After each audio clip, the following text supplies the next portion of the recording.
ಉಗ್ರರ ಪೈಶಾಚಿಕ ಕೃತ್ಯಕ್ಕೆ 40 ಯೋಧರು ಹುತಾತ್ಮ. ವೀರ ಯೋಧರಿಗೆ ರಾಜನಾಥ್ ಸಿಂಗ್ ನಮನ. ಹುಟ್ಟೂರಿನತ್ತ ಪಾರ್ಥಿವ ಶರೀರ ರವಾನೆ.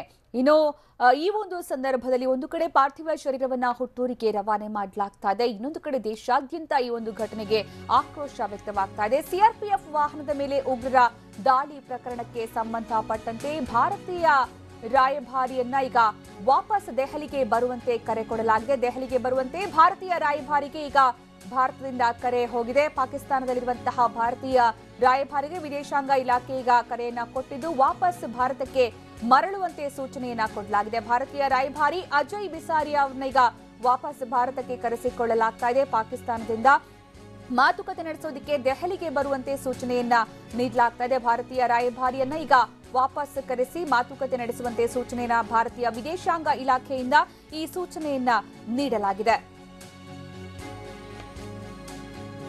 ಸಿಆರ್ಪಿಎಫ್ ವಾಹನದ ಮೇಲೆ ಉಗ್ರರ ದಾಳಿ ಪ್ರಕರಣಕ್ಕೆ ಸಂಬಂಧಪಟ್ಟಂತೆ ಪಾಕಿಸ್ತಾನದಲ್ಲಿರುವ ಭಾರತೀಯ ರಾಯಭಾರಿಯನ್ನ ಈಗ ವಾಪಸ್ ಕರೆಸಿಕೊಳ್ಳಲಾಗ್ತಾ ಇದೆ. ದೆಹಲಿಗೆ ಬರುವಂತೆ ಈಗ ಸೂಚನೆಯನ್ನ ನೀಡಲಾಗಿದೆ, ಕರೆಯನ್ನ ನೀಡಲಾಗಿದೆ.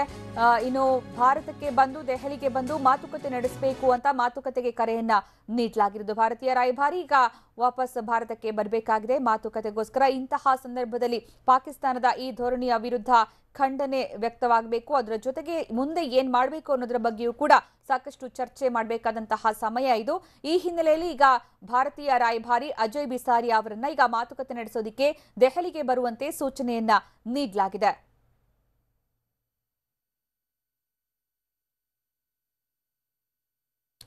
ಪದೇ ಪದೇ ವಿಧ್ವಂಸಕ ಕೃತ್ಯ ಎಸಗ್ತಾ ಇರುವಂತಹ ಪಾಕಿಸ್ತಾನದ ವಿರುದ್ಧ ಈಗ ಬೇರೆ ಬೇರೆ ರೀತಿಯ ರಾಜತಾಂತ್ರಿಕ ಬಲ ಪ್ರಯೋಗಗಳನ್ನ ಈಗಾಗಲೇ ಭಾರತ ಸರ್ಕಾರ ಮಾಡಿ ಆಗಿದೆ, ಹೇರಿ ಆಗಿದೆ.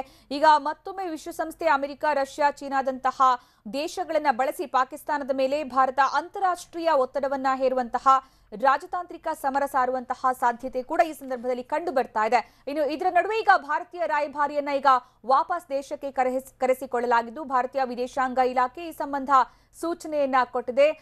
ಸಿಆರ್ಪಿಎಫ್ ವಾಹನದ ಮೇಲೆ ಉಗ್ರರ ದಾಳಿ ಪ್ರಕರಣಕ್ಕೆ ಸಂಬಂಧಪಟ್ಟಂತೆ ಭಾರತೀಯ ರಾಯಭಾರಿ ಅಜಯ್ ಬಿಸಾರಿಯಾ ಅವರನ್ನ ಈಗ ದೆಹಲಿಗೆ ಬರುವಂತೆ ಕರೆಯನ್ನ ನೀಡಲಾಗಿದ್ದು ಅಲ್ಲಿ ಈಗ ಮಾತುಕತೆ ನಡೆಸಬೇಕು. ಹೀಗಾಗಿ ಈ ತಕ್ಷಣ ಭಾರತಕ್ಕೆ ಬನ್ನಿ ಅನ್ನುವಂತಹ ಸೂಚನೆಯನ್ನ ಭಾರತೀಯ ರಾಯಭಾರಿ ಅಜಯ್ ಬಿಸಾರಿಯಾ ಅವರಿಗೆ ನೀಡಲಾಗಿದೆ. ಇನ್ನು ಪಾಕಿಸ್ತಾನವನ್ನ ಹೇಗಾದ್ರೂ ಮಾಡಿ ಬಗ್ಗು ಬಡಿಲೇಬೇಕಾದಂತಹ ಅನಿವಾರ್ಯತೆ ಈಗ ಭಾರತಕ್ಕೆ ಎದುರಾಗಿದೆ. ಪಾಕಿಸ್ತಾನ ಮಾತಿಗೆ ಬಗ್ಗುವಂತದ್ದಲ್ಲ, ಶಾಂತಿಗೆ ಬಗ್ಗುವಂತದ್ದಲ್ಲ. ಅದಕ್ಕೆ ಸರಿಯಾದ ರೀತಿಯಲ್ಲಿ ಬುದ್ಧಿ ಕಲಿಸಬೇಕು ಅಂತಂದ್ರೆ ಯುದ್ಧದ ರೀತಿಯ, ಸರ್ಜಿಕಲ್ ಸ್ಟ್ರೈಕ್ ರೀತಿಯ ಅಥವಾ ಇಡೀ ಪ್ರಪಂಚದಲ್ಲೇ ಅದನ್ನ ದೂರ ಇಡುವಂತಹ ರೀತಿ, ಅದನ್ನ ಅಸ್ಪೃಶ್ಯ ರೀತಿಯಲ್ಲಿ ಮಾಡಬೇಕಾದಂತಹ ಪರಿಸ್ಥಿತಿ ಈಗ ಪಾಕಿಸ್ತಾನವನ್ನ ಮಾಡಬೇಕಾದಂತಹ ಪರಿಸ್ಥಿತಿ ಈಗ ಭಾರತಕ್ಕೆ ಬಂದಿದೆ. ತಕ್ಷಣ ಭಾರತ ಈ ಸಂಬಂಧ ಕಾರ್ಯಪ್ರವೃತ್ತ ಆಗಬೇಕಾಗಿದೆ. ಈ ನಿಟ್ಟಿನಲ್ಲಿ ಈಗ ಕೇಂದ್ರ ಸರ್ಕಾರ ಯೋಚನೆಯನ್ನ ಮಾಡ್ತಾ ಇದೆ ಅನ್ನುವಂತಹ ಮಾಹಿತಿ ಕೂಡ ಲಭ್ಯವಾಗಿದ್ದು ಸದ್ಯ ಈಗ ಸಿಕ್ಕಿರುವಂತಹ ಮಾಹಿತಿಯ ಪ್ರಕಾರ ಭಾರತೀಯ ವಿದೇಶಾಂಗ ಇಲಾಖೆ ಭಾರತೀಯ ರಾಯಭಾರಿ, ಪಾಕಿಸ್ತಾನದಲ್ಲಿರುವಂತಹ ಭಾರತೀಯ ರಾಯಭಾರಿ ಅಜಯ್ ಬಿಸಾರಿಯಾ ಅವರನ್ನ ಈಗ ವಾಪಸ್ ಕರೆಸಿಕೊಳ್ತಾ ಇದೆ. ದೆಹಲಿಗೆ ಬನ್ನಿ ಮಾತುಕತೆ ನಡೆಸಬೇಕು ಅನ್ನುವಂತಹ ಸೂಚನೆಯನ್ನ ಪಾಕಿಸ್ತಾನದಲ್ಲಿರುವ ಭಾರತೀಯ ರಾಯಭಾರಿಗೆ ಕೊಡಲಾಗಿದೆ. ಹೀಗಾಗಿ ಈಗ ಅಜಯ್ ಬಿಸಾರಿಯಾ ಭಾರತೀಯ ರಾಯಭಾರಿ ಪಾಕಿಸ್ತಾನದಿಂದ ಯಾವುದೇ ಕ್ಷಣದಲ್ಲಾದ್ರೂ ಕೂಡ ಈಗ ಭಾರತಕ್ಕೆ ಬರಬಹುದು.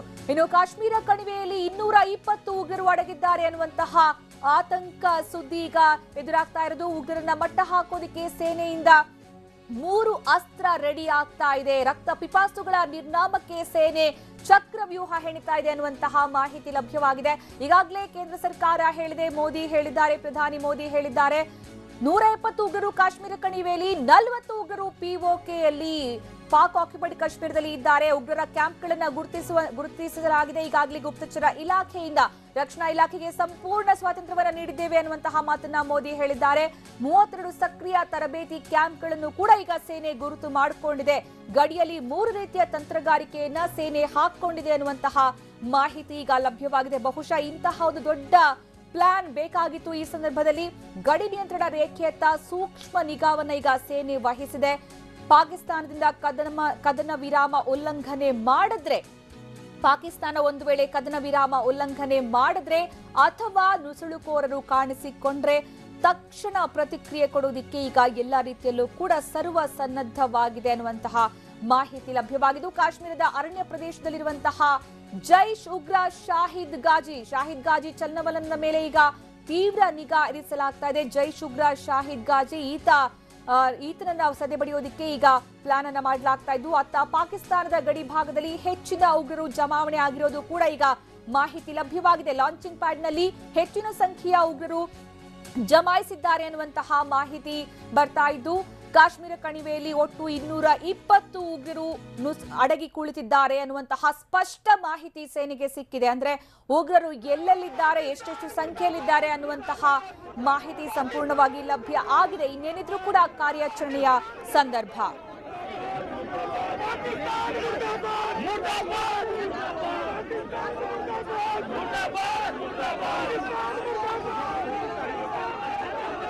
ನಾವೀಗ ನೋಡ್ತಾ ಇರುವಂತಹ ಈ ದೃಶ್ಯ ಪಾಕ್ ರಾಯಭಾರಿ ಕಚೇರಿ, ನವದೆಹಲಿಯ ಪಾಕ್ ರಾಯಭಾರಿ ಕಚೇರಿ ಎದುರು ನಡೆಸಲಾಗ್ತಾ ಇರುವಂತಹ ಪ್ರತಿಭಟನೆ. ರಸ್ತೆಯಲ್ಲಿ ಅಡ್ಡಲಾಗಿ ಮಲಗಿಯಲ್ಲಿ ಪ್ರತಿಭಟನೆ ನಡೆಸಲಾಗ್ತಾ ಇದೆ. ಪಾಕಿಸ್ತಾನದ ವಿರುದ್ಧದ ಆಕ್ರೋಶ ಇದು. ಹೀಗಾಗಿ ಪಾಕ್ ರಾಯಭಾರಿ ಕಚೇರಿಯ ಎದುರು ಸೇರಿರುವಂತಹ ಜನರು ತೀವ್ರ ಆಕ್ರೋಶ ವ್ಯಕ್ತಪಡಿಸ್ತಾ ಇದ್ದಾರೆ. ಯಾಕಂದ್ರೆ ಇದಕ್ಕೆಲ್ಲ ನೇರ ಕಾರಣ ಪಾಕಿಸ್ತಾನ ಉಗ್ರರನ್ನ ಪೋಷಿಸುವಂತಹ ಕೆಲಸಕ್ಕೆ ಮುಂದಾಗದೇ ಇದ್ರೆ ಇಂತಹ ರಕ್ತ ಪಿಪಾಸುಗಳು ಬೆಳೀತಾ ಇರಲಿಲ್ಲ, ನಮ್ಮ ಯೋಧರು ವೀರಮರಣ ಆಗ್ತಾ ಇರಲಿಲ್ಲ, ಹುತಾತ್ಮರಾಗ್ತಾ ಇರಲಿಲ್ಲ. ಇದಕ್ಕೆಲ್ಲ ಕಾರಣ ಪಾಕಿಸ್ತಾನ ಇಂತಹ ಧೋರಣೆಯನ್ನ ಬಿಡಬೇಕು, ಇಂತಹ ಕೆಟ್ಟ ಕೆಲಸವನ್ನ ನಿಲ್ಲಿಸಬೇಕು, ಇಲ್ಲ ಪಾಕಿಸ್ತಾನಕ್ಕೆ ತಕ್ಕ ಪಾಠವನ್ನ ಭಾರತ ಕಲಿಸಬೇಕು.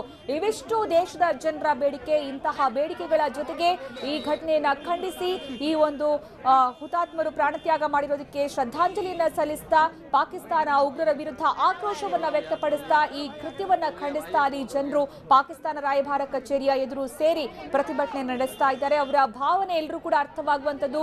ಎಲ್ಲರ ಭಾವನೆ ಕೂಡ ಅಲ್ಲಿ ಯಾರು ಪ್ರತಿಭಟನೆ ಮಾಡ್ತಾ ಇದ್ದಾರೆ, ಯಾರು ಈ ಕೃತ್ಯವನ್ನ ಖಂಡಿಸ್ತಾ ಇದ್ದಾರೆ, ಯಾರು ಶ್ರದ್ಧಾಂಜಲಿಯನ್ನ ಸಲ್ಲಿಸ್ತಾ ಇದ್ದಾರೆ, ಯಾರು ಸೈನಿಕರಿಗೋಸ್ಕರ ಮಿಡಿತಾ ಇದ್ದಾರೆ, ಈ ಎಲ್ಲ ಭಾವನೆ ಈಗ ಪ್ರತಿಯೊಬ್ಬ ಭಾರತೀಯನ ಭಾವನೆ ಕೂಡ ಆಗಿದೆ.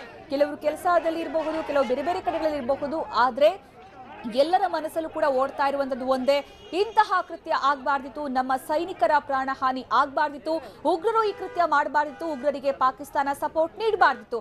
ಇವಿಷ್ಟೇ ಅಂಶಗಳು ಎಲ್ಲರ ಮನಸ್ಸಲ್ಲೂ ಕೂಡ ಓಡ್ತಾ ಇರುವಂತಹ ವಿಚಾರ.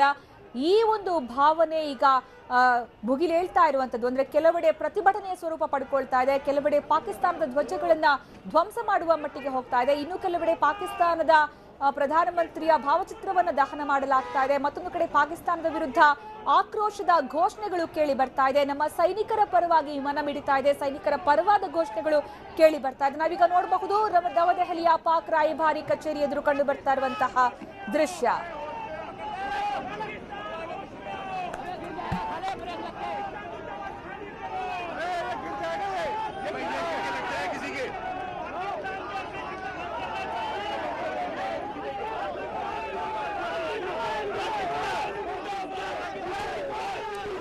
ಇನ್ನು ಪಾಕ್ ರಾಯಭಾರಿ ಕಚೇರಿಯ ಎದುರುಗಡೆ ಪ್ರತಿಭಟನೆ ಮಾಡ್ತಾ ಇದ್ದಂತಹ ಪ್ರತಿಭಟನಾಕಾರರನ್ನ ಈಗ ಪೊಲೀಸರು ವಶಕ್ಕೆ ತಗೊಂಡಿರುವಂತಹ ದೃಶ್ಯ ನಾವೀಗ ನೋಡ್ತಾ ಇದ್ವಿ. ಪೊಲೀಸರು ವಶಕ್ಕೆ ಪಡ್ಕೊಂಡು ಅಲ್ಲಿಂದ ಕರ್ಕೊಂಡು ಹೋಗ್ತಾ ಇದ್ದಾರೆ.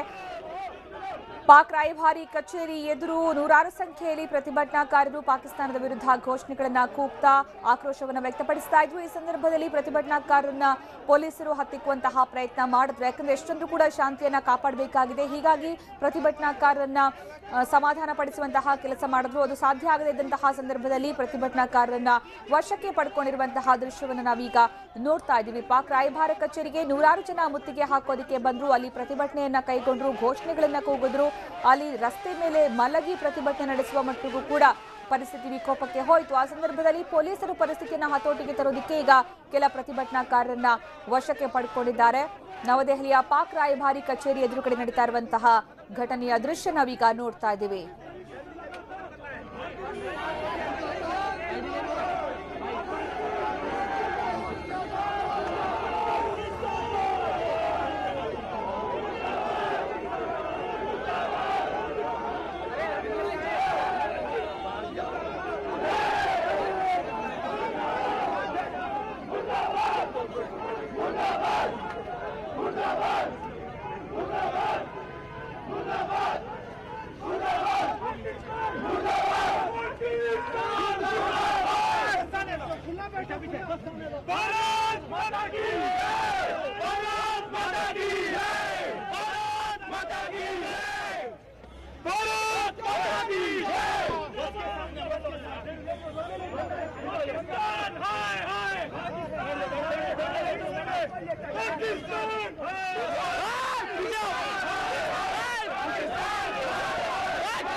पाकिस्तान हाय हाय पाकिस्तान हाय हाय पाकिस्तान हाय हाय पाकिस्तान हाय हाय पाकिस्तान हाय हाय पाकिस्तान हाय हाय मुर्दाबाद मुर्दाबाद मुर्दाबाद मुर्दाबाद मुर्दाबाद हेलो पाकिस्तान मुर्दाबाद मुर्दाबाद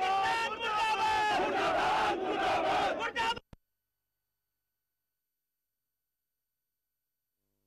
ಪಾಕ್ ರಾಯಭಾರಿ ಕಚೇರಿಗೆ ನೂರಾರು ಜನ ಮುತ್ತಿಗೆ ಹಾಕಿ ಪ್ರತಿಭಟನೆ ನಡೆಸ್ತಾ ಇರುವಂತಹ ದೃಶ್ಯವನ್ನು ನಾವೀಗ ನೋಡಿದ್ವಿ. ಈ ಸಂದರ್ಭ ಪ್ರತಿಭಟನಾಕಾರರನ್ನ ಪೊಲೀಸರು ವಶಕ್ಕೆ ಪಡೆದುಕೊಂಡಿದ್ದಾರೆ. ಮುರ್ದಾಬಾದ್ ಮುರ್ದಾಬಾದ್ ಪಾಕಿಸ್ತಾನ್ ಮುರ್ದಾಬಾದ್ ಅನ್ನುವಂತಹ ಘೋಷಣೆ ಅಲ್ಲಿ ಕೇಳಿ ಬರ್ತಾ ಇರೋದು. ಪಾಕಿಸ್ತಾನ ರಾಯಭಾರ ಕಚೇರಿಗೆ ಮುತ್ತಿಗೆ ಹಾಕೋದಕ್ಕೆ ಅಂತ ನೂರಾರು ಸಂಖ್ಯೆಯಲ್ಲಿ ಪ್ರತಿಭಟನಾಕಾರರು ಆಗಮಿಸಿದ್ರು, ಜನರು ಆಗಮಿಸಿದ್ರು. ಅಲ್ಲಿ ಪ್ರತಿಭಟನೆಯನ್ನ ತೀವ್ರಗೊಳಿಸಲಾಯಿತು, ಘೋಷಣೆಗಳನ್ನ ಕೂಗಲಾಯಿತು. ಈ ಸಂದರ್ಭ ಮುತ್ತಿಗೆ ಹಾಕುವಂತಹ ಪ್ರಯತ್ನವನ್ನ ತಡೆಗಟ್ಟುವುದಕ್ಕೆ ಪೊಲೀಸರು ಹರಸಾಹಸ ಪಟ್ಟರು. ಕೊನೆಗೆ ಪ್ರತಿಭಟನಾಕಾರರನ್ನ ವಶಕ್ಕೆ ಪಡೆದುಕೊಂಡ್ರು.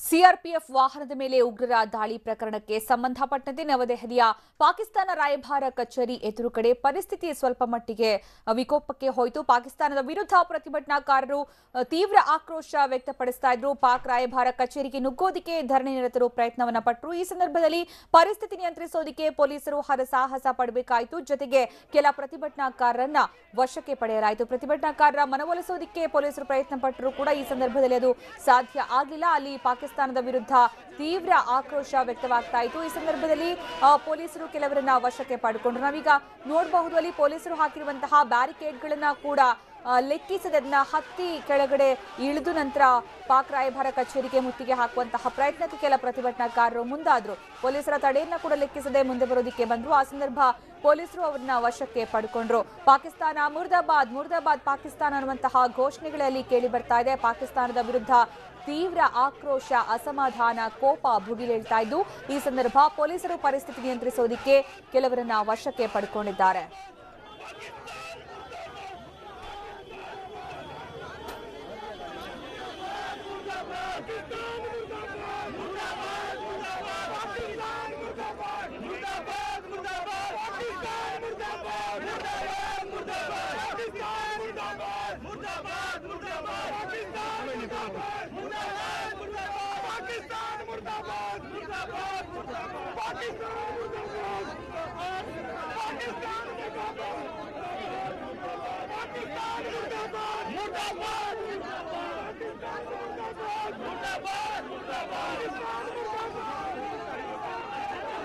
ನಾವೀಗ ನೋಡ್ತಾ ಇರಬಹುದು ದೃಶ್ಯ. ಒಂದು ಕಡೆ ಹುತಾತ್ಮ ಯೋಧರಿಗೆ ನಮನವನ್ನ ಸಲ್ಲಿಸಿರುವಂತಹ ದೃಶ್ಯ. ಕೇಂದ್ರ ಗೃಹ ಸಚಿವ ರಾಜನಾಥ್ ಸಿಂಗ್ ಕೂಡ ಈ ಸಂದರ್ಭದಲ್ಲಿ ಅಲ್ಲಿ ಭಾಗಿಯಾಗಿದ್ರು, ನಮನವನ್ನ ಸಲ್ಲಿಸಿದ್ರು. ಅದಾದ ನಂತರ ರಾಜನಾಥ್ ಸಿಂಗ್ ಅವರೇ ಹೆಗಲು ಕೊಟ್ಟು ಪಾರ್ಥಿವ ಶರೀರವನ್ನ ವಿಶೇಷ ವಾಹನಕ್ಕೆ ರವಾನಿಸುವಂತಹ ಸಂದರ್ಭದಲ್ಲಿ ಅವರು ಕೂಡ ಯೋಧರ ಜೊತೆಗೆ ಹೆಜ್ಜೆ ಹಾಕಿದ್ರು. ನಂತರ ಇನ್ನೊಂದು ಕಡೆ ಇಲ್ಲಿ ಪ್ರತಿಭಟನಾಕಾರರನ್ನ ವಶಕ್ಕೆ ಪಡಿತಾ ಇರುವಂತಹ ದೃಶ್ಯ. ಪಾಕ್ ರಾಯಭಾರಿ ಕಚೇರಿ ನವದೆಹಲಿಯಲ್ಲಿ ಕಂಡು ಬಂದಿರುವಂತಹ ದೃಶ್ಯ ಇದು. ಪಾಕ್ ರಾಯಭಾರ ಕಚೇರಿಗೆ ಮುತ್ತಿಗೆ ಹಾಕೋದಿಕ್ಕೆ ಅಂತ ನೂರಾರು ಸಂಖ್ಯೆಯಲ್ಲಿ ಬಂದಂತಹ ಜನರು ಪೊಲೀಸರು ಹಾಕಿದಂತಹ ತಡೆಗೋಡೆಯನ್ನ, ಬ್ಯಾರಿಕೇಡ್ಗಳನ್ನು ಲೆಕ್ಕಿಸದೆ ಅದನ್ನ ಮೀರಿ ಮುಂದೆ ಬರೋದಕ್ಕೆ ಪ್ರಯತ್ನ ಪಟ್ಟರು. ಆ ಸಂದರ್ಭ ಪೊಲೀಸರು ಅವರನ್ನ ಹತ್ತಿಕ್ಕೋದಿಕ್ಕೆ ಕೆಲವರನ್ನ ವಶಕ್ಕೆ ಪಡ್ಕೊಂಡ್ರು. ಇನ್ನು ನೋಡಬಹುದು ಅಲ್ಲಿ ದೃಶ್ಯದಲ್ಲಿ ಪಾಕಿಸ್ತಾನ ವಿರುದ್ಧ ಆಕ್ರೋಶ ವ್ಯಕ್ತವಾಗ್ತಾ ಇದೆ, ಘೋಷಣೆಗಳನ್ನ ಕೂಗಲಾಗ್ತಾ ಇದೆ.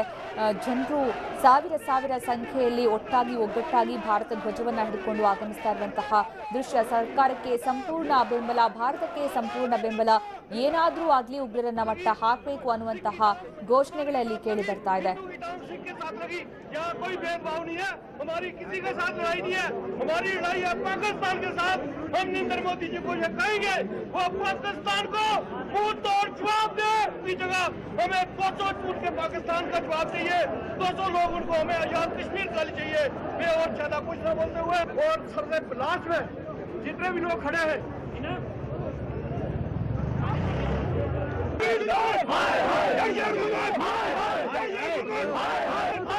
ಜಮ್ಮು ಕಾಶ್ಮೀರದ ಪೂಂಚ್ ಸೆಕ್ಟರ್ನಲ್ಲಿ ಪೂಂಚ್ನಲ್ಲಿ ಮಾಡ್ತಾ ಇರುವಂತಹ ಪ್ರತಿಭಟನೆಯ ದೃಶ್ಯ ನಾವೀಗ ನೋಡ್ತಾ ಇದ್ದೀವಿ. ಅಲ್ಲಿ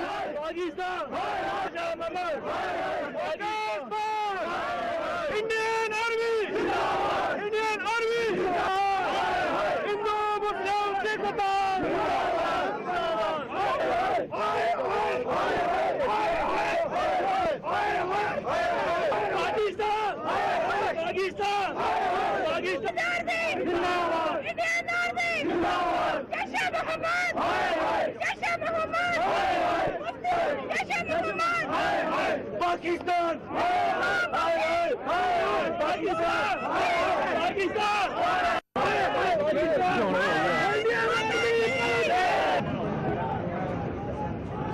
ಇದು ಜಮ್ಮು ಕಾಶ್ಮೀರದ ಪೂಂಚ್ ಜಿಲ್ಲೆಯಲ್ಲಿ ಕಂಡುಬಂದಂತಹ ಪ್ರತಿಭಟನೆ. ಇದು ಅಲ್ಲಿ ಇಂಡಿಯನ್ ಆರ್ಮಿ ಜಿಂದಾಬಾದ್ ಅನ್ನುವಂತಹ ಘೋಷಣೆ ಕೇಳಿ ಬರ್ತಾ ಇದೆ. ಪಾಕಿಸ್ತಾನ ಜೈಷ್ ಎ ಮೊಹಮ್ಮದ್ ವಿರುದ್ಧ ಘೋಷಣೆಗಳು ಕೇಳಿ ಬರ್ತಾ ಇದೆ. ಸಾವಿರಾರು ಸಂಖ್ಯೆಯಲ್ಲಿ ಸೇರಿರುವಂತಹ ಜನರು ಅಲ್ಲಿ ಎಲ್ಲ ಅಂಗಡಿ ಮುಂಗಟ್ಟುಗಳನ್ನ ಬಂದ್ ಮಾಡಲಾಗಿದೆ. ಒಂದು ರೀತಿಯಲ್ಲಿ ಸಂಪೂರ್ಣವಾದಂತಹ ಬಂದ್ ರೀತಿಯ ವಾತಾವರಣ ನಾವೀಗ ನೋಡಬಹುದು. ಅಂಗಡಿಯ ಶಟರ್ಗಳಿಗೆ ಬೀಗ ಜೊಡೆದಿರುವಂತಹ ದೃಶ್ಯ.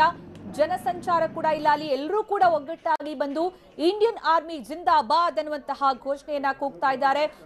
ಪಾಕಿಸ್ತಾನದ ವಿರುದ್ಧ ಆಕ್ರೋಶ ವ್ಯಕ್ತವಾಗ್ತಾ ಇದೆ. ಉಗ್ರರ ವಿರುದ್ಧ ಆಕ್ರೋಶ ವ್ಯಕ್ತವಾಗ್ತಾ ಇದೆ. ಜೈಷ್ ಎ ಮೊಹಮ್ಮದ್ ಸಂಘಟನೆಯ ವಿರುದ್ಧ ಭುಗಿಲೇಳ್ತಾ ಇದೆ ಆಕ್ರೋಶ. ಅಲ್ಲಿ ಭಾರತ ಸರ್ಕಾರದ ಪರವಾಗಿ ನಾವಿದ್ದೀವಿ, ಸೇನೆಯ ಪರವಾಗಿ ನಾವಿದ್ದೀವಿ ಅನ್ನುವಂತಹ ಘೋಷಣೆಗಳು ಕೇಳಿ ಬರ್ತಾ ಇದೆ.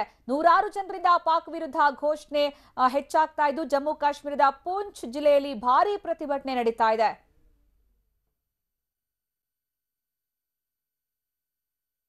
ಇನ್ನು ಇಷ್ಟೆಲ್ಲ ಆದರೂ ಕೂಡ ಪುಲ್ವಾಮಾ ದಾಳಿ ಕುರಿತು ಚೀನಾ ಇಲ್ಲಿ ತನಕ ದಾಳಿಯನ್ನ ಖಂಡಿಸಿಲ್ಲ. ಚೀನಾ ಇಲ್ಲಿ ತನಕ ಬಾಯಿ ಬಿಟ್ಟಿಲ್ಲ. ಅಮೆರಿಕ, ರಷ್ಯಾ ಸೇರಿದಂತೆ ಎಲ್ಲರೂ ಕೂಡ ಬೆಂಬಲವನ್ನ ಕೊಟ್ಟರು ಕೂಡ ಚೀನಾ ಮಾತ್ರ ಈ ಬಗ್ಗೆ ಯಾವುದೇ ಬಾಯಿ ಬಿಡ್ತಾ ಇಲ್ಲ. ಮಸೂದ್ನ ಜಾಗತಿಕ ಉಗ್ರ ಅಂತ ಘೋಷಿಸೋದಕ್ಕೆ ಚೀನಾ ವಿರೋಧವನ್ನ ವ್ಯಕ್ತಪಡಿಸಿರುವಂತಹ ದೇಶ ಅದು, ಅಂತಹ ದೇಶ ಅದು. ಈ ಸಂದರ್ಭದಲ್ಲೂ ಕೂಡ ಚೀನಾ ತನ್ನ ನಿಲುವನ್ನ ಸ್ಪಷ್ಟಪಡಿಸದೇ ಇರೋದು, ಯಾವುದೇ ರೀತಿಯ ಸಪೋರ್ಟ್ ನ ಭಾರತಕ್ಕೆ ಕೊಡದೇ ಇರುವಂತದ್ದು ನಿಜಕ್ಕೂ ಕೂಡ ಬೇಸರದ ವಿಚಾರ. ಜೊತೆಗೆ ಚೀನಾದ ಧೋರಣೆ ಏನಿದೆ ಅನ್ನುವಂಥದ್ದು ಮತ್ತಷ್ಟು ಸ್ಪಷ್ಟ ಆಗ್ತಾ ಇದೆ. ಮಸೂದ್ನ ಜಾಗತಿಕ ಉಗ್ರ ಅಂತ ಘೋಷಿಸಬೇಕಾದಂತಹ ಸಂದರ್ಭದಲ್ಲಿ ಅದಕ್ಕೆ ಚೀನಾ ವಿರೋಧವನ್ನ ವ್ಯಕ್ತಪಡಿಸಿದ್ವು. ಈ ಮೂಲಕ ಪರೋಕ್ಷವಾಗಿ ಉಗ್ರರಿಗೆ ಬೆಂಬಲವನ್ನ ಚೀನಾ ಕೂಡ ಕೊಡ್ತಾ ಇದೆ ಅನ್ನುವಂಥದ್ದನ್ನ ಸಾಬೀತುಪಡಿಸಿತ್ತು. ಈಗ ಈ ರೀತಿಯ ಒಂದು ಪರಿಸ್ಥಿತಿಯ ಸಂದರ್ಭದಲ್ಲೂ ಕೂಡ ಭಾರತದ ಯೋಧರು ಹುತಾತ್ಮರಾದಂತಹ ಸಂದರ್ಭದಲ್ಲೂ ಕೂಡ ಸಪೋರ್ಟ್ ಕೊಡೋದಕ್ಕೆ ಚೀನಾ ಮುಂದಾಗ್ತಾ ಇಲ್ಲ ಅಂತಂದ್ರೆ ಯೋಚನೆ ಮಾಡಬಹುದು ಯಾವ ರೀತಿ ಚೀನಾ ತನ್ನ ಧೋರಣೆಯನ್ನ ಇನ್ನಷ್ಟು ಮುಂದುವರಿಸ್ತಾ ಇದೆ. ಮಸೂದ್ನ ಪರವಾಗಿ ಇನ್ನೂ ಕೂಡ ಚೀನಾ ತನ್ನ ಧೋರಣೆಯನ್ನ ತಳಿತಾ ಇದೆ ಅನ್ನುವಂತಹ ವಿಚಾರ.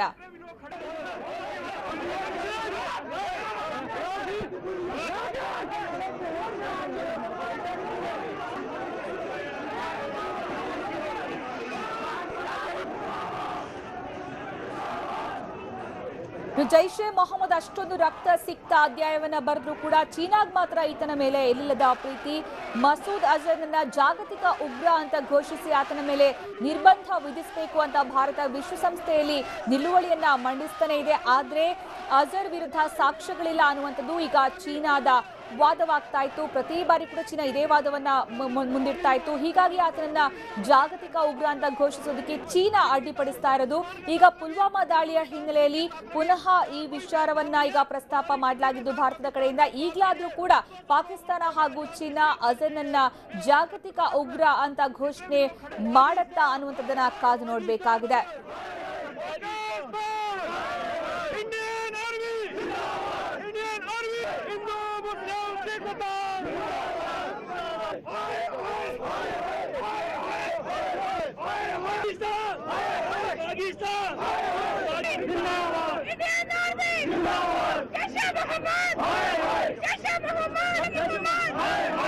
पाकिस्तान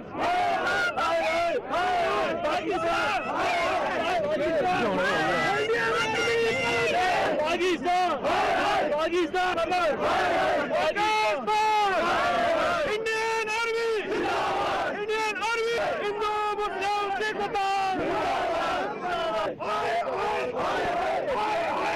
सिख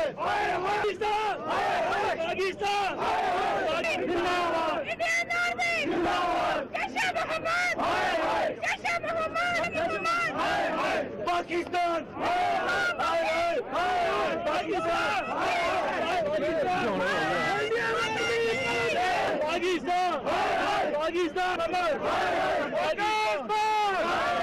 इंडियन आर्मी हिंदू मुस्लिम Sikh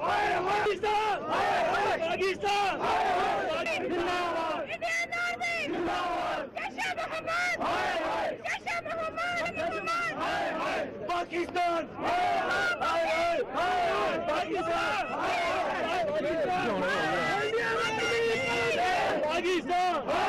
Pakistan Indian army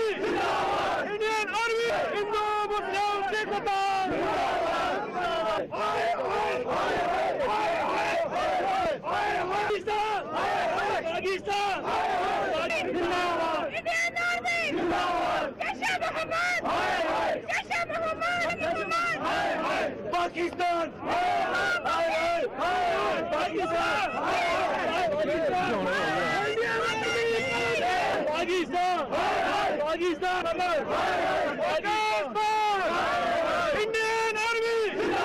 Indian army Hindu मुस्लिम सिख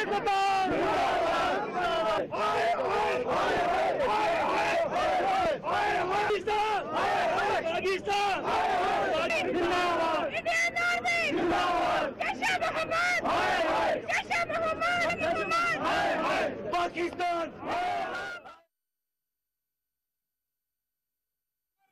ಉಗ್ರರ ಪೈಶಾಚಿಕ ಕೃತ್ಯಕ್ಕೆ 40 ಯೋಧರು ಹುತಾತ್ಮರಾಗಿದ್ದಾರೆ. ಹುತಾತ್ಮರಾಗಿರುವ ಯೋಧರಿಗೆ ಕಂಬನಿ ಮಿಡ್ತಾ ಇದ್ದಾರೆ ಇಡೀ ದೇಶದ ಜನತೆ. ಅದರಲ್ಲೂ ಜಮ್ಮು ಕಾಶ್ಮೀರದಲ್ಲಿ ಸಂಭವಿಸಿರುವಂತಹ ಈ ದುರ್ಘಟನೆಗೆ ಜಮ್ಮು ಕಾಶ್ಮೀರದ ಜನತೆ ಕೂಡ ಪ್ರತಿಭಟನೆಯನ್ನ ತೋರಿಸ್ತಾ ಇದ್ದಾರೆ. ಅದರಲ್ಲಿ ಕೂಡ ಜಮ್ಮು ಕಾಶ್ಮೀರದ ಪೂಂಚ್ ಜಿಲ್ಲೆಯಲ್ಲಿ ಈಗ ಪ್ರತಿಭಟನೆ ಕಂಡು ಬರ್ತಾ ಇರೋದು. ಅಂಗಡಿ ಮುಂಗಟ್ಟುಗಳನ್ನೆಲ್ಲ ಬಂದ್ ಮಾಡಲಾಗಿದ್ದು ಜನರೆಲ್ಲರೂ ಕೂಡ ರಸ್ತೆಗಿಳಿದು ಉಗ್ರರ ವಿರುದ್ಧ ಘೋಷಣೆಗಳನ್ನ ಕೂಗ್ತಾ ಇದ್ದಾರೆ. ಪಾಕಿಸ್ತಾನದ ವಿರುದ್ಧ ಘೋಷಣೆ ಕೂಗ್ತಾ ಇದ್ದಾರೆ. ಇಂಡಿಯನ್ ಆರ್ಮಿ ಜಿಂದಾಬಾದ್ ಅನ್ನುವಂತಹ ಘೋಷಣೆಗಳನ್ನ ಕೂಗ್ತಾ ಇದ್ದಾರೆ. ನಾವೀಗ ನೋಡಬಹುದು ಅಲ್ಲಿ ದೃಶ್ಯ.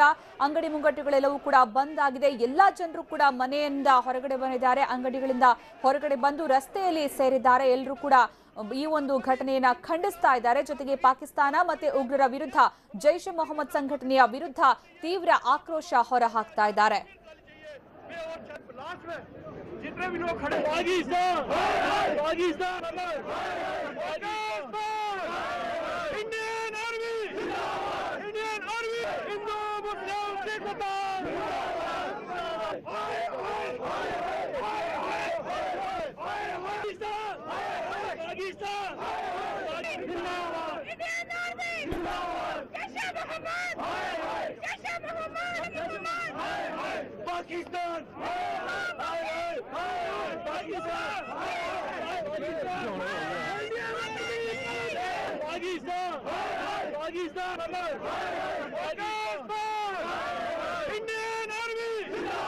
इंडियन आर्मी हिंदू मुस्लिम सिख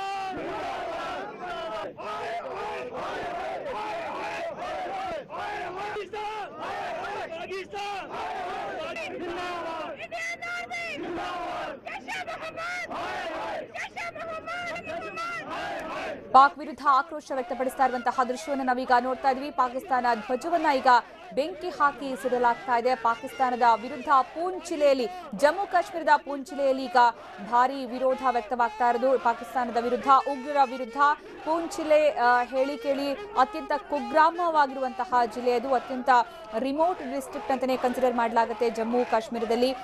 ಇಲ್ಲಿ ಅಂದ್ರೆ ಉಗ್ರರ ಅಟ್ಟಹಾಸ ಪ್ರತಿ ಸಲ ಕೂಡ ಪೂಂಚ್ ಸೆಕ್ಟರ್ ನಲ್ಲಿ ಉಗ್ರರ ಅಟ್ಟಹಾಸ ಕಂಡು ಬರುತ್ತೆ. ಪೂಂಚ್ ಸೆಕ್ಟರ್ ನಲ್ಲಿ ಉಗ್ರರನ್ನ ಸದೆಬಡಿಯಲಾಗುತ್ತೆ.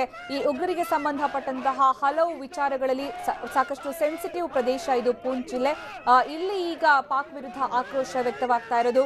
ಅಂದ್ರೆ ನಮಗೂ ಇಂತಹ ಧೋರಣೆ ಬೇಡ, ನಮಗೂ ಉಗ್ರರ ಸಹವಾಸ ಬೇಡ, ನಮಗೆ ಭಾರತ ಬೇಕು, ಭಾರತ ಸುಭಿಕ್ಷವಾಗಿರಬೇಕು, ಪಾಕಿಸ್ತಾನದ ಈ ಧೋರಣೆಯನ್ನ ಎಲ್ಲರೂ ಕೂಡ ಖಂಡಿಸಬೇಕು ಅನ್ನುವಂತಹ ಒಂದು ನಿಲುವನ್ನು ಈಗ ಪೂಂಚ್ ಜಿಲ್ಲೆಯಲ್ಲಿ ವ್ಯಕ್ತಪಡಿಸಲಾಗ್ತಾ ಇರೋದು. ಹೀಗಾಗಿ ಅಂಗಡಿ ಮುಂಗಟ್ಟುಗಳನ್ನ ಮುಚ್ಚಿ ಪ್ರತಿಭಟನೆಯನ್ನು ನಡೆಸಲಾಗ್ತಾ ಇದೆ. ಇನ್ನೊಂದು ಕಡೆ ಪಾಕ್ ರಾಯಭಾರ ಕಚೇರಿ ಎದುರುಗಡೆ ಕಂಡು ಬರ್ತಾ ಇರುವಂತಹ ಪ್ರತಿಭಟನೆಯ ದೃಶ್ಯ ನಾವೀಗ ನೋಡ್ತಾ ಇದ್ದೀವಿ. ಪಾಕ್ ವಿರುದ್ಧ ಆಕ್ರೋಶ ಹೊರಹಾಕಲಾಗ್ತಾ ಇದೆ. ಇನ್ನು ಪ್ರತಿಭಟನಾಕಾರರನ್ನ ಪೊಲೀಸರು ವಶಕ್ಕೆ ಪಡ್ಕೊಂಡಿರುವಂತಹ ದೃಶ್ಯ ಕೂಡ ನಾವೀಗ ನೋಡಬಹುದು. ಮತ್ತೊಂದು ಕಡೆ ಹುತಾತ್ಮ ಯೋಧರಿಗೆ ಕೇಂದ್ರ ಗೃಹ ಸಚಿವ ರಾಜನಾಥ್ ಸಿಂಗ್ ಸೇರಿದಂತೆ ಸೇನೆಯ ಮುಖ್ಯಸ್ಥರು, ಯೋಧರು ಅಂತಿಮ ನಮನವನ್ನ ಸಲ್ಲಿಸ್ತಾ ಇದ್ದಾರೆ. ಸಕಲ ಸರ್ಕಾರಿ ಗೌರವಗಳೊಂದಿಗೆ ಅಂತಿಮ ನಮನವನ್ನ ಸಲ್ಲಿಸಲಾಗ್ತಾ ಇರೋದು, ಶ್ರದ್ಧಾಂಜಲಿಯನ್ನ ಸಲ್ಲಿಸಲಾಗಿರುವಂತಹ ದೃಶ್ಯ. ಈ ಸಂದರ್ಭ ಜಮ್ಮು ಕಾಶ್ಮೀರದ ರಾಜ್ಯಪಾಲ ಸತ್ಯಪಾಲ್ ಮಲಿಕ್ ಕೂಡ ಇದ್ದಾರೆ. ಕೇಂದ್ರ ಗೃಹ ಸಚಿವ ರಾಜನಾಥ್ ಸಿಂಗ್ ಕೂಡ ಇದ್ದಾರೆ. ದೃಶ್ಯದಲ್ಲಿ ಅಂತಿಮ ನಮನವನ್ನ ಸಲ್ಲಿಸ್ತಾ ಇದ್ದಾರೆ. ಅದಾದ್ಮೇಲೆ ಪಾರ್ಥಿವ ಶರೀರವನ್ನ ರವಾನೆ ಮಾಡುವಂತಹ ಸಂದರ್ಭದಲ್ಲಿ ಕೇಂದ್ರ ಗೃಹ ಸಚಿವ ರಾಜನಾಥ್ ಸಿಂಗ್ ಅದಕ್ಕೆ ಹೆಗಲು ಕೊಟ್ಟರು. ಪಾರ್ಥಿವ ಶರೀರಕ್ಕೆ ಒಂದು ಹೆಗಲು ಕೊಟ್ಟು ಈ ಸಂದರ್ಭದಲ್ಲಿ ಅವರು ಅಂತಿಮ ನಮನವನ್ನ ಸಲ್ಲಿಸಿದ್ರು.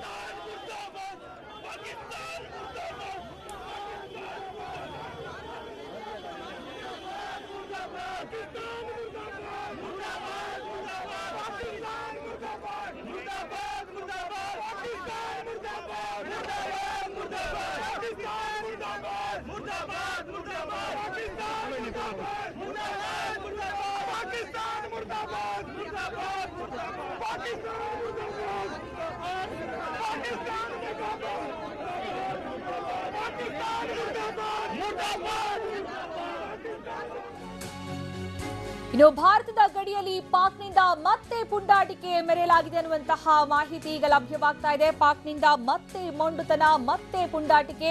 ಕಾಶ್ಮೀರದ ಪೂಂಚ್ನಲ್ಲಿ ಪಾಕ್ನಿಂದ ಕದನ ವಿರಾಮ ಉಲ್ಲಂಘನೆ ಆಗಿದೆ ಅನ್ನುವಂತಹ ಮಾಹಿತಿ.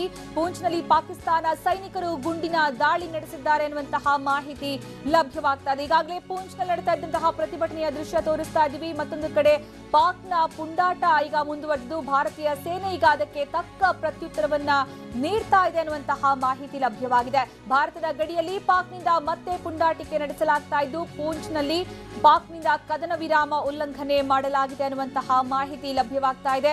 ಮತ್ತೆ ಗುಂಡಿನ ಮಳೆಗರೆಯೋದಿಕ್ಕೆ ಪಾಕಿಸ್ತಾನ ಸೈನಿಕರು ಶುರು ಮಾಡಿದ್ದಾರೆ. ಪೂಂಚ್ನಲ್ಲಿ ಪಾಕಿಸ್ತಾನ ಸೈನಿಕರು ಗುಂಡಿನ ದಾಳಿ ನಡೆಸಿದ್ದಾರೆ. ಪುಲ್ವಾಮಾದಲ್ಲಿ ನಿನ್ನೆ ನಡೆದಂತಹ ಉಗ್ರರ ದಾಳಿಯ ನಂತರ ಮೂರನೇ ಬಾರಿಗೆ ಈ ರೀತಿ ಕದನ ವಿರಾಮ ಉಲ್ಲಂಘನೆ ಆಗಿರೋದು ಪಾಕ್ನಿಂದ. ಪಾಕ್ನ ಪುಂಡಾಟಕ್ಕೆ ಭಾರತೀಯ ಸೇನೆ ಈಗ ತಕ್ಕ ಪ್ರತ್ಯುತ್ತರವನ್ನ ನೀಡ್ತಾ ಇದೆ. ಭಾರತದ ಗಡಿಯಲ್ಲಿ ಪಾಕ್ ಮತ್ತೆ ತನ್ನ ಪುಂಡಾಟಿಕೆಯನ್ನ ಮುಂದುವರೆಸಿದ್ದು, ನಿನ್ನೆಷ್ಟೇ ಉಗ್ರರ ದಾಳಿ ನಡೆದಿರೋದು ಪುಲ್ವಾಮಾದಲ್ಲಿ. ಅದಾದ ಮೇಲೆ ಇವತ್ತಿಗೆ ಇನ್ನೂ ಕೂಡ 24 ಗಂಟೆ ಆಗ್ತಾ ಇದೆ ಅಷ್ಟೇ. ಅವಾಗಲೇ 3 ಬಾರಿ ಕದನ ವಿರಾಮವನ್ನ ಉಲ್ಲಂಘನೆ ಮಾಡಿರೋದು ಪಾಕಿಸ್ತಾನ ಸೈನಿಕರು ಪೂಂಚ್ನಲ್ಲಿ ಒಂದು ಕಡೆಗೆ ಭಾರೀ ಪ್ರತಿಭಟನೆ ನಡೀತಾ ಇದೆ ಪಾಕಿಸ್ತಾನದ ಧೋರಣೆಯ ವಿರುದ್ಧ, ಉಗ್ರರ ವಿರುದ್ಧ.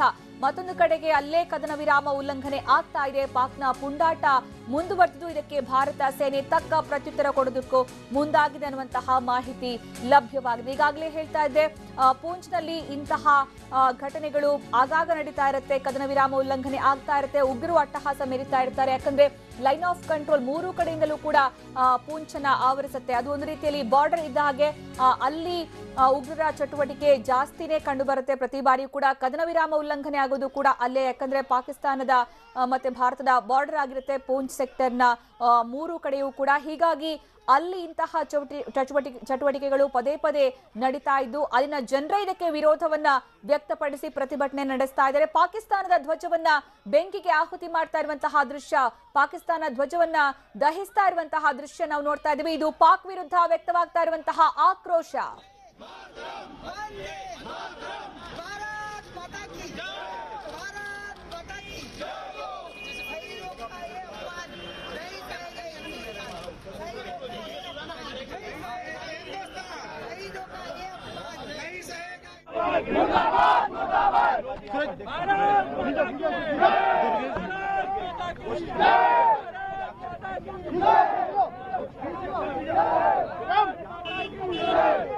क्या लगता है कि अब क्या होना चाहिए? लगातार जवान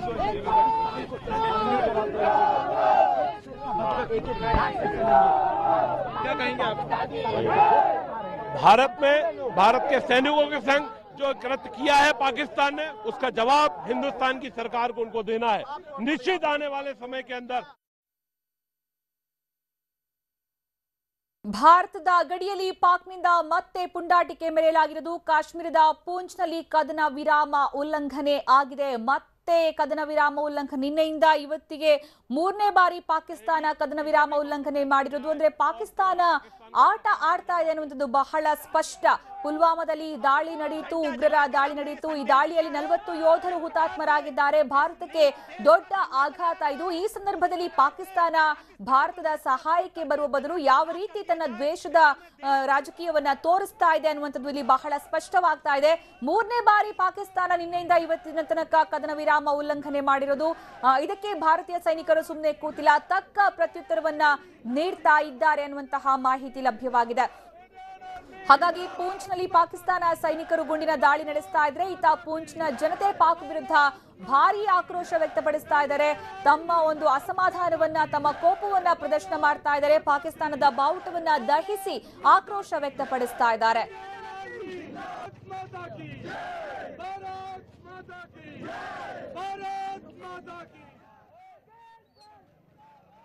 पाकिस्तान को लाल आंख से देखेंगे।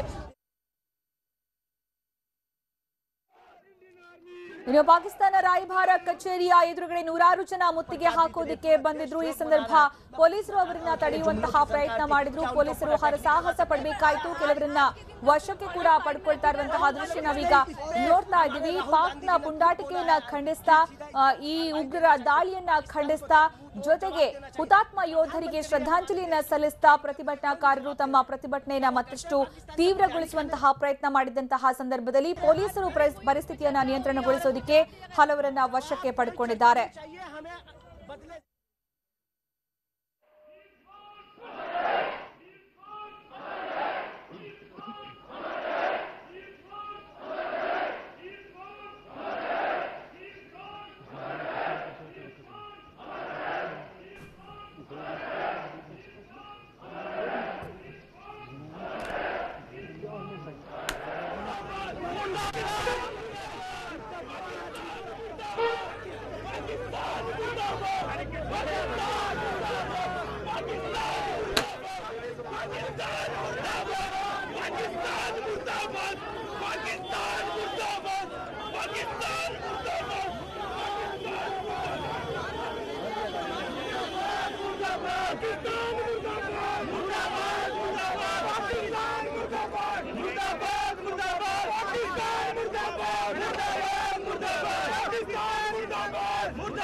ಈಗ ನೋಡ್ತಾ ಇದ್ದೀವಿ, ಈ ಸಂದರ್ಭದಲ್ಲಿ ಪಾಕಿಸ್ತಾನದ ಧ್ವಜವನ್ನ ಹಿಡ್ಕೊಂಡು ಅದಕ್ಕೆ ಬೆಂಕಿಯನ್ನ ಹಚ್ಚುವಂತಹ ಕೆಲಸ ಆಗ್ತಾ ಇದೆ, ಜೊತೆಗೆ ತುಳಿಯುವಂತಹ ಕೆಲಸ ಆಗ್ತಾ ಇದೆ. ಇದು ಧ್ವಜ ಅಂತ ಕಾಣಬಹುದು, ಆದ್ರೆ ಪಾಕಿಸ್ತಾನವನ್ನೇ ಅಲ್ಲಿ ನಾವು ಪ್ರತಿಭಟಿಸ್ತಾ ಇದ್ದೀವಿ, ಪಾಕಿಸ್ತಾನವನ್ನೇ ದಹಿಸ್ತಾ ಇದ್ದೀವಿ ಅನ್ನುವಂತಹ ಭಾವನೆ ಅಲ್ಲಿ ಸೇರಿರುವಂತಹ ಪ್ರತಿಭಟನಾಕಾರರಿಗೆ.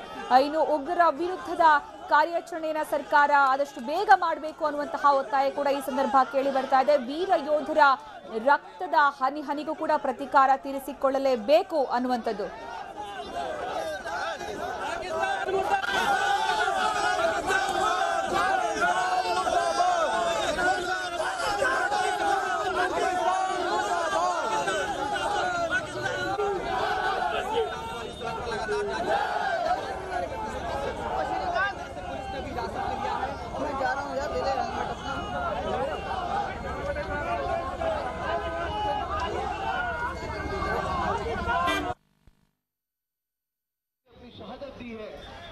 ಭಯೋತ್ಪಾದಕರಿಗೆ ಪ್ರಧಾನಿ ಮೋದಿ ತಕ್ಕ ಪಾಠ ಕಲಿಸಬೇಕು ಅನ್ನುವಂತಹ ಒತ್ತಾಯ ಅಲ್ಲಿ ಕೇಳಿ ಬರ್ತಾ ಇದೆ. ಪ್ರತಿಭಟನೆಯ ಸಂದರ್ಭದಲ್ಲಿ ರಾಯಭಾರ ಕಚೇರಿ, ಪಾಕ್ ರಾಯಭಾರ ಕಚೇರಿ ಎದುರುಗಡೆ ಪ್ರತಿಭಟನೆ ನಡೆಸಲಾಗ್ತಾ ಇದ್ದು, ಮತ್ತೊಂದು ಕಡೆ ಜಮ್ಮು ಕಾಶ್ಮೀರದ ಪೂಂಚ್ ಜಿಲ್ಲೆಯಲ್ಲೂ ಕೂಡ ಭಾರೀ ವಿರೋಧ, ಭಾರೀ ಪ್ರತಿಭಟನೆ ವ್ಯಕ್ತವಾಗ್ತಾ ಇದೆ. ಈ ಒಂದು ಘಟನೆಯನ್ನ ಖಂಡಿಸಿ ಜನರೆಲ್ಲರೂ ಕೂಡ ಅಂಗಡಿ ಮುಂಗಟ್ಟುಗಳನ್ನ ಮುಚ್ಚಿ ರಸ್ತೆಗೆ ಇಳಿದು, ಬೀದಿಗೆ ಇಳಿದು ಪ್ರತಿಭಟನೆ ನಡೆಸ್ತಾ ಇದ್ದಾರೆ.